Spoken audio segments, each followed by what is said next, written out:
بسم الله الرحمن الرحیم. السلام علیکم ناظرین، تاسو ګورئ سوادپوسټ.com. زه یم عبدالله شیرین. کتونکو نن زموږ سره په سټوډیو کې یو داسې والي صاحب موجود دی چې د هغه زوی چې کوم دی ډېر کافي عرصې نه د کینسر مرض په مبتلا کې دی. هغو سره به خبرې اترې کوو چې د دې زوی د کم وخت نه د کینسر په مرض کې مبتلا دی. هغو د اوسه پورې څه ګامونه پورته کړي دي لپاره. هغو دا وینا چې ما خپل اواز عمران خان پورې رسولی دی، خو د ما سره د اوسه پورې څه مدد نه دی کړی شوی.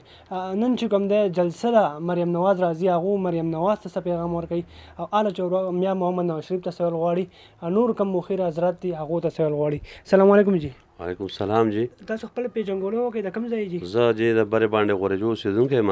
جی. د دې نه معاینه پی ټي آی سره زما ښه تعلق و او هټ کې زما مبیب الله سره هم ښه تعلق و. کله چې عمران خان سوات ته راتو ما هغې سره خپل زوی هم میلاو کوو په څه طریقه باندې. خو هغې نه پس ما امفیګانو میګانو ته هم ډېر زیات درخواستونه ورکړلو چې یاره زما زوی تاسو خپل کینسر هسپتال دا جوړ کړی دی، په دې نوم یې جوړ کړی دی چې یاره غریبو خلکو ته پکې سریلیز سهولت میلاو شي. ما ته څه قسمه د هغو طرفه دغه رانغی او د هغې نه پس نن سوات ته مریم نواز صاحب را روانه ده. زه هغې ته هم د درخواست کوم چې یاره زما بچې ما سره چې کوم خپل آمدنو اما خپل بچی باندې خرج کو، شاته زما نورو کوړمه ده، بچي دي، بېروزګاري ده، کارونه نشته سوات کې. نو زه هغو ته دا ریکویسټ کوم چې زما سره تعاون وکړي او زما بچي په علاج کې زما سره کوشش وکړي. هغه ته بون میرو ټرانسپلانټ ضرورت دی، په هغې تقریبا 35-40 لاک روپۍ خرچه ده. تاسو تللی دی کینسر هسپتال ته؟ هغو څه ویلي دي؟ بلکل جی، زه پېښور هسپتال ته اول لاړم، اول خو دې قصو باندې نه وم پوهه.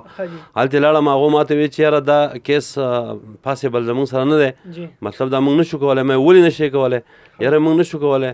نو موږ ته خو نور اخوا علم نه و. بیا ما خپل بچی کمپلیکس ته بوتو، حیات آباد میډیکل کمپلیکس ته. هلته زه عابد جمیل صاحب نه علاج کوم.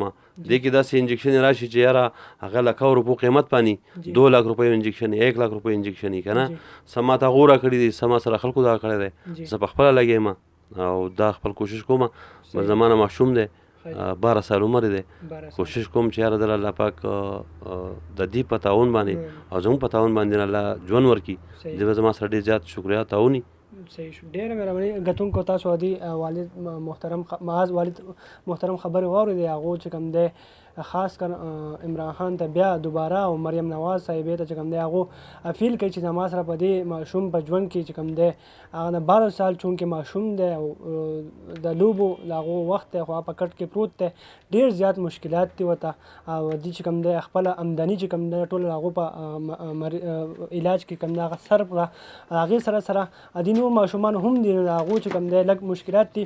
نو کتونکو دا پیغام زیات شیر کوي، خلکو ته یې ورسوئ چې هغو ته ورسي، نورو ته ورسي. د بل پروګرام په ستاسو نه غواړم اجازت. د لوی الله په امان.